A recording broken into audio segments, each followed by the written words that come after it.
ನಮಸ್ಕಾರ ವೀಕ್ಷಕರೇ, ಇಟ್ಗೆ ಮತ್ತು ಯೂಟ್ಯೂಬ್ ಚಾನಲ್ಗೆ ಮತ್ತೊಮ್ಮೆ ನಿಮಗೆಲ್ಲ ಸ್ವಾಗತ. ನಾನು ನಿಮ್ಮ ಗೆಳೆಯ ಹೇಮಂತ್. ನೀವು ನೋಡ್ತಾ ಇದ್ದೀರಾ ವಾಲಿ ನ್ಯೂಸ್. ಶಿವಮೊಗ್ಗ ಲೋಕಸಭಾ ಕ್ಷೇತ್ರ ಈ ಬಾರಿ ಅತ್ಯಂತ ಕುತೂಹಲವನ್ನು ಕೆರಳಿಸಿದ್ದು, ಮಾಜಿ ಉಪಮುಖ್ಯಮಂತ್ರಿ ಈಶ್ವರಪ್ಪನವರ ಬಂಡಾಯ ಸ್ಪರ್ಧೆಯಿಂದ ಈ ಬಾರಿ ಶಿವಮೊಗ್ಗದಲ್ಲಿ ಬಿಜೆಪಿ ಅಭ್ಯರ್ಥಿ BY ರಾಘವೇಂದ್ರ ಅವರು ಸೋಲ್ಬೋದು. ಆ ಮೂಲಕ ಬಹಳ ದಿನಗಳ ಕಾಂಗ್ರೆಸ್ನ ಕನಸಾಗಿದ್ದಂತಹ ಶಿವಮೊಗ್ಗ ಲೋಕಸಭಾ ಕ್ಷೇತ್ರವನ್ನು ತಮ್ಮ ಕೈವಶ ಮಾಡಿಕೊಳ್ಬೇಕು ಅಂತಕ್ಕಂಥ ಏನು ಕನಸನ್ನು ಇಟ್ಕೊಂಡಿತ್ತು ಕಾಂಗ್ರೆಸ್, ಆ ಕನಸು ಈ ಬಾರಿ ಸಾಕಾರ ಆಗ್ಬೋದು ಅಂತಕ್ಕಂಥ ಮಾತುಗಳು ಶಿವಮೊಗ್ಗ ಜಿಲ್ಲೆಯಲ್ಲಿ ಚರ್ಚೆಯಲ್ಲಿದ್ವು. ಇದೀಗ ಚುನಾವಣೆಯ ದಿನ ಒಂದು ದಿನ ಬಾಕಿ ಇರುವಂತೆಯೇ ಪಕ್ಷೇತರ ಅಭ್ಯರ್ಥಿಯಾಗಿ ಸ್ಪರ್ಧೆ ಮಾಡಿದ್ದಂತಹ ಈಶ್ವರಪ್ಪನವರು ತಮ್ಮ ರಾಜಕೀಯ ನಿಲುವನ್ನು ಪ್ರಕಟಿಸುವ ಮೂಲಕ ಕಾಂಗ್ರೆಸ್ಗೆ ಬಹುದೊಡ್ಡ ಮರುಮಾಘಾತವನ್ನು ತಂದಿದ್ದಾರೆ ಅಂತಕ್ಕಂಥ ಮಾಹಿತಿಗಳು ಶಿವಮೊಗ್ಗದ ಈಶ್ವರಪ್ಪನವರ ಒಂದು ಆಪ್ತ ವಲಯಗಳಿಂದ ಕೇಳಿ ಬರ್ತಾ ಇದ್ದಾವೆ. ಬನ್ನಿ ಸ್ನೇಹಿತರೆ, ಹಾಗಾದರೆ ಈಶ್ವರಪ್ಪನವರು ತೆಗೆದುಕೊಂಡಿರ್ತಕ್ಕಂಥ ಬಹುದೊಡ್ಡ ನಿರ್ಧಾರ ಏನು? ಈಶ್ವರಪ್ಪನವರ ನಿರ್ಧಾರದಿಂದ ಕಾಂಗ್ರೆಸ್ ಅಭ್ಯರ್ಥಿಯಾಗಿರ್ತಕ್ಕಂಥ ಗೀತಾ ಶಿವರಾಜ್ ಕುಮಾರ್ ಅವರಿಗೆ ಆಗಿರೋದಾದರೂ ಯಾಕೆ ತಿಳ್ಕೊಂಡು ಬರೋಣ. ಅದಕ್ಕಿಂತ ಮುಂಚೆ ನೀವೇನು ನನ್ನ ಇಟ್ಕೆ ಮತ್ತು ಯೂಟ್ಯೂಬ್ ಚಾನಲ್ಗೆ ಸಬ್ಸ್ಕ್ರೈಬ್ ಮಾಡ್ಕೊಂಡಿಲ್ಲ ಅಂದರೆ ದಯವಿಟ್ಟು ಸಬ್ಸ್ಕ್ರೈಬ್ ಮಾಡಿಕೊಂಡು ಬೆಲ್ ಬಟನನ್ನು ಕ್ಲಿಕ್ ಮಾಡಿ. ನಾನು ಕೊಡ್ತಕ್ಕಂಥ ಮಾಹಿತಿ ನಿಮ್ಗೆ ಇಷ್ಟ ಆಗಿದ್ರೆ ಈ ವಿಡಿಯೋಗೆ ಲೈಕ್ ಮಾಡಿ, ಶೇರ್ ಮಾಡಿ, ಕಮೆಂಟ್ ಮಾಡಿ. ಸ್ನೇಹಿತರೆ, ಶಿವಮೊಗ್ಗ ಲೋಕಸಭಾ ಕ್ಷೇತ್ರ ಈ ಬಾರಿ ಇಬ್ಬರು ಮಾಜಿ ಮುಖ್ಯಮಂತ್ರಿಗಳ ಮಕ್ಕಳ ಸ್ಪರ್ಧೆಯಿಂದ ತೀವ್ರ ಕುತೂಹಲವನ್ನು ಕೆರಳಿಸಿತ್ತು. ಈ ಇಬ್ಬರು ಮಾಜಿ ಮುಖ್ಯಮಂತ್ರಿಗಳ ಮಕ್ಕಳ ನಡುವೆ ಮತ್ತೊಬ್ಬ ಕರ್ನಾಟಕದ ಮಾಜಿ ಉಪಮುಖ್ಯಮಂತ್ರಿ KS ಈಶ್ವರಪ್ಪನವರು ಬಿಜೆಪಿ ವಿರುದ್ಧ ಬಂಡೆದ್ದು ಪಕ್ಷೇತರ ಅಭ್ಯರ್ಥಿಯಾಗಿ ಕಣಕ್ಕಿಳಿದಿದ್ದು ಕೂಡ ಈ ಒಂದು ಶಿವಮೊಗ್ಗ ಲೋಕಸಭಾ ಕ್ಷೇತ್ರ ಹೈ ವೋಲ್ಟೇಜ್ ರಣಕಣವಾಗಿ ಮಾರ್ಪಡೋದಕ್ಕೆ ಪ್ರಮುಖ ಕಾರಣವಾಗಿತ್ತು. ಈ ಒಂದು ಈಶ್ವರಪ್ಪನವರನ್ನ ಚುನಾವಣಾ ಕಣದಿಂದ ಹಿಂದೆ ಸರಿಸಬೇಕು ಅಂತಕ್ಕಂಥ ಪ್ರಯತ್ನಕ್ಕೆ ಕೈ ಹಾಕಿದ್ದಂತಹ ರಾಜ್ಯ ಹಾಗೂ ರಾಷ್ಟ್ರೀಯ ಬಿಜೆಪಿ ನಾಯಕರ ಎಲ್ಲ ಪ್ರಯತ್ನವೂ ಕೂಡ ವಿಫಲಗೊಂಡು ಕೊನೆಗೂ ಕೂಡ ಈಶ್ವರಪ್ಪನವರು ಚುನಾವಣಾ ಕಣದಲ್ಲಿ ಉಳ್ಕೊಂಡಿದ್ರು. ಅದಾದ ನಂತರ ಇಡೀ ಶಿವಮೊಗ್ಗ ಲೋಕಸಭಾ ಕ್ಷೇತ್ರದಾದ್ಯಂತ ಪ್ರಚಾರವನ್ನು ಕೈಗೊಂಡಿದ್ದಂತಹ ಈಶ್ವರಪ್ಪನವರು ಪದೇ ಪದೇ BS ಯಡಿಯೂರಪ್ಪ ಮತ್ತು ಅವರ ಪುತ್ರರ ವಿರುದ್ಧ ತೀವ್ರ ವಾಗ್ದಾಳಿಯನ್ನು ನಡೆಸ್ತಾನೆ ಬಂದಿದ್ರು. ನಾನು ಈ ಬಿಜೆಪಿಯನ್ನು ಶುದ್ಧೀಕರಣ ಮಾಡೋದಕ್ಕೋಸ್ಕರ ಈ ಬಾರಿ ಚುನಾವಣೆಯಲ್ಲಿ ಸ್ಪರ್ಧೆ ಮಾಡ್ತಾ ಇದ್ದೀನಿ. ನಮ್ಮ ಜಿಲ್ಲೆಯಲ್ಲಿ ಅಪ್ಪ ಮಕ್ಕಳ ಒಂದು ಕುಟುಂಬದ ರಾಜಕಾರಣ ಅಂತ್ಯ ಆಗಬೇಕು ಅಂತಕ್ಕಂಥ ವಾಗ್ದಾಳಿಯನ್ನು ನಡೆಸ್ತಾ ಇದ್ದಂತಹ ಈಶ್ವರಪ್ಪನವರು ಬಹುತೇಕ ರಾಘವೇಂದ್ರ ಅವರ ಸೋಲಿಗೆ ಕಾರಣ ಆಗ್ತಾರೆ. ಆ ಮೂಲಕ ಈ ಬಾರಿ ಶಿವಮೊಗ್ಗದಲ್ಲಿ ಕಾಂಗ್ರೆಸ್ನ ಅಭ್ಯರ್ಥಿಯಾಗಿರ್ತಕ್ಕಂಥ S ಬಂಗಾರಪ್ಪನವರ ಪುತ್ರಿ ಗೀತಾ ಶಿವರಾಜ್ ಕುಮಾರ್ ಅವರು ಗೆಲುವನ್ನು ಕಾಣಬಹುದು ಅಂತಕ್ಕಂಥ ಚರ್ಚೆಗಳು ನಡೀತಾ ಇದ್ವು. ಆದರೆ ಇದೀಗ ಚುನಾವಣೆಗೆ ಒಂದು ದಿನ ಬಾಕಿ ಇರುವಂತೆಯೇ ಈಶ್ವರಪ್ಪನವರು ಬಹುದೊಡ್ಡ ರಾಜಕೀಯ ನಿರ್ಧಾರವನ್ನು ತೆಗೆದುಕೊಳ್ಳೋದ್ರ ಮೂಲಕ ಕಾಂಗ್ರೆಸ್ನ ಶಿವಮೊಗ್ಗ ಕ್ಷೇತ್ರದ ಗೆಲುವಿನ ಆಸೆಗೆ ಬಹುದೊಡ್ಡ ತಣ್ಣೀರನ್ನು ಎರಚಿದ್ದಾರೆ ಅಂತಕ್ಕಂಥ ಒಂದು ಮಾತುಗಳು ಕೇಳಿ ಬರ್ತಿದ್ದಾವೆ. ಸ್ನೇಹಿತರೆ, ಇದೀಗ ಈಶ್ವರಪ್ಪನವರು ಕೊನೆಗೂ ಕೂಡ ತನ್ನ ಪಕ್ಷ ನಿಷ್ಠೆಯನ್ನು ಮೆರೆದಿದ್ದಾರೆ.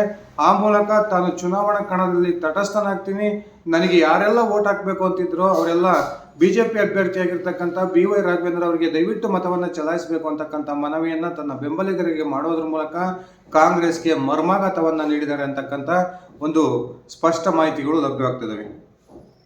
ನಿನ್ನೆ ತಮ್ಮ ಸ್ವಗೃಹದಲ್ಲಿ ತಮ್ಮ ಬೆಂಬಲಿಗರು ಹಾಗೂ ಕಾರ್ಯಕರ್ತರ ಒಂದು ಸಭೆಯನ್ನು ಕರೆದಿದ್ದಂಥ ಈಶ್ವರಪ್ಪನವರು, ನಾನು ಚುನಾವಣೆಗೆ ಅಪ್ಪ ಮಕ್ಕಳ ಒಂದು ವಿರುದ್ಧ ಸ್ಪರ್ಧೆ ಮಾಡಿದ್ದಂಥ ಸತ್ಯ, ಈ ಒಂದು ಕಾರಣಕ್ಕೆ ಈ ಬಾರಿ ನಾನು ಶಿವಮೊಗ್ಗದಲ್ಲಿ BY ರಾಘವೇಂದ್ರ ಅವರನ್ನು ಸೋಲಿಸಬೇಕು ಅಂತಕ್ಕಂಥ ಗುರಿಯನ್ನು ಇಟ್ಕೊಂಡಿದ್ದಂತೂ ಸತ್ಯ.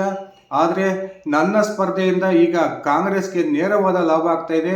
ಆ ರೀತಿ ಆಗೋದು ನನಗೆ ಇಷ್ಟ ಇಲ್ಲ. ಯಾಕಂದರೆ ದೇಶದಲ್ಲಿ ಮತ್ತೊಮ್ಮೆ ನರೇಂದ್ರ ಮೋದಿ ಅವರು ಪ್ರಧಾನಿ ಆಗಬೇಕು.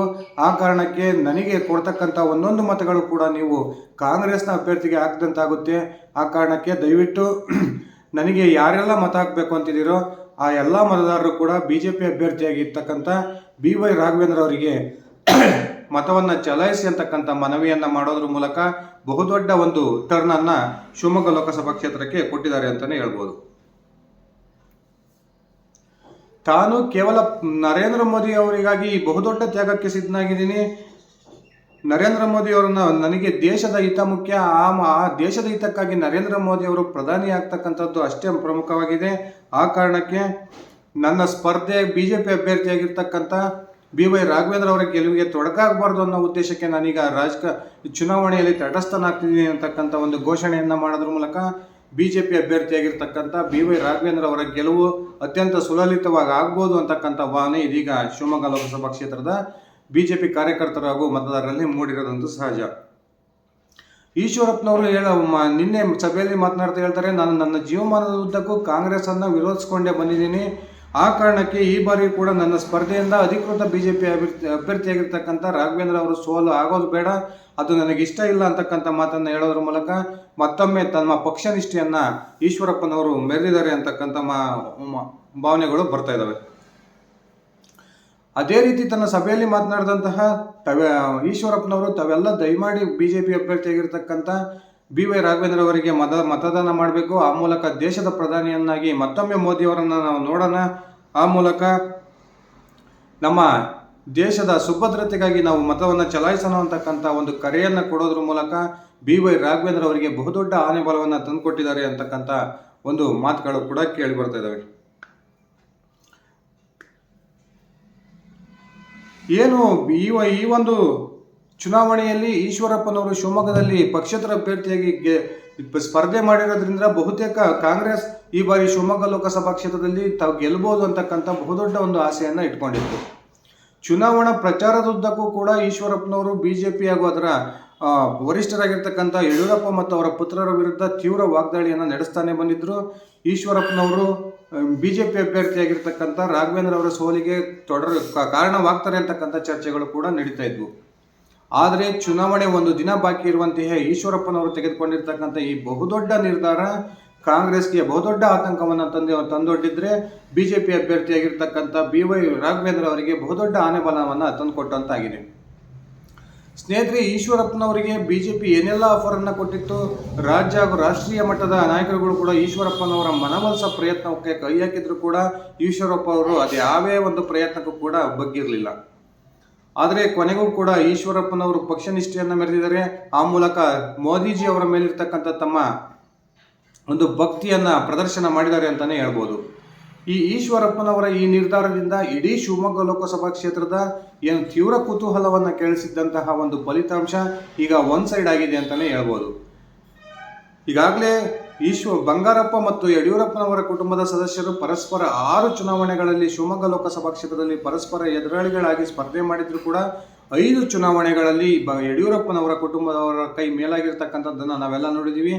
ಬಹುತೇಕ ಈ ಬಾರಿಯೂ ಕೂಡ BY ರಾಘವೇಂದ್ರ ಅವರು ಮತ್ತೊಮ್ಮೆ ಗೆಲ್ಲೋದ್ರ ಮೂಲಕ ಶಿವಮೊಗ್ಗದಲ್ಲಿ ಮತ್ತೊಮ್ಮೆ ಯಡಿಯೂರಪ್ಪನವರ ಒಂದು ಬಲ ಇವತ್ತಿಗೂ ಕೂಡ ಉತ್ತಮವಾಗಿದೆ ಅಂತದ್ದನ್ನು ನಿರೂಪಿಸ್ತಾರೆ ಅಂತಕ್ಕಂಥ ಮಾತುಗಳು ಚರ್ಚೆಗಳು ನಡೀತಾ ಇದ್ದಾವೆ. ಸ್ನೇಹಿತರೆ, ನಿಮ್ಮ ವೈಯಕ್ತಿಕ ಅಭಿಪ್ರಾಯದ ಪ್ರಕಾರ ಈಶ್ವರಪ್ಪನವರು ತೆಗೆದುಕೊಂಡಿರ್ತಕ್ಕಂಥ ಈ ನಿರ್ಧಾರ ನಿಜಕ್ಕೂ ಸರಿಯಾಗಿದೆಯಾ ಅಥವಾ ಈಶ್ವರಪ್ಪನವರು ಕೊನೆ ದಿನದಲ್ಲಿ ದುಡುಕಿದ್ರ ಅಂತಕ್ಕಂಥದ್ದನ್ನು ದಯವಿಟ್ಟು ಕಮೆಂಟ್ ಮಾಡಿ ತಿಳಿಸಿ. ಈಶ್ವರಪ್ಪನವರ ಈ ಚುನಾವಣಾ ರಾಜಕಾರಣದಿಂದ ಈ ಚುನಾವಣೆಯಿಂದ ತಟಸ್ಥರಾಗಿರ್ತಕ್ಕಂಥದ್ದು ಕಾಂಗ್ರೆಸ್ನ ಅಭ್ಯರ್ಥಿಗೆ ಯಾವ ರೀತಿಯ ಒಂದು ಆತಂಕವನ್ನು ತಂದೊಡ್ಡಿದೆ, ಬಿಜೆಪಿ ಅಭ್ಯರ್ಥಿಯಾಗಿರ್ತಕ್ಕಂಥ ರಾಘವೇಂದ್ರ ಅವರ ಗೆಲುವಿಗೆ ಇದು ಕಾರಣವಾಗುತ್ತಾ ದಯವಿಟ್ಟು ಕಮೆಂಟ್ ಮಾಡಿ ತಿಳಿಸಿ. ಸ್ನೇಹಿತರೆ, ಇದಿಷ್ಟಾಗಿತ್ತು ನನ್ನ ಇವತ್ತಿನ ಈ ವಿಡಿಯೋ. ನಾನು ಕೊಟ್ಟಿರ್ತಕ್ಕಂಥ ಮಾಹಿತಿ ನಿಮ್ಗೆ ಇಷ್ಟ ಆಗಿದ್ದರೆ ಈ ವಿಡಿಯೋಗೆ ಲೈಕ್ ಮಾಡಿ, ಶೇರ್ ಮಾಡಿ, ಕಮೆಂಟ್ ಮಾಡಿ. ನೀವಿನ್ನು ನನ್ನ ಇಟ್ಗೆ ಹೇಮಂತ್ ಯೂಟ್ಯೂಬ್ ಚಾನಲ್ಗೆ ಸಬ್ಸ್ಕ್ರೈಬ್ ಮಾಡ್ಕೊಂಡಿಲ್ಲ ಅಂದರೆ ದಯವಿಟ್ಟು ಸಬ್ಸ್ಕ್ರೈಬ್ ಮಾಡಿಕೊಂಡು ಬೆಲ್ ಬಟನನ್ನು ಕ್ಲಿಕ್ ಮಾಡಿ. ಧನ್ಯವಾದಗಳು ಸ್ನೇಹಿತರೆ, ಶುಭ ದಿನ.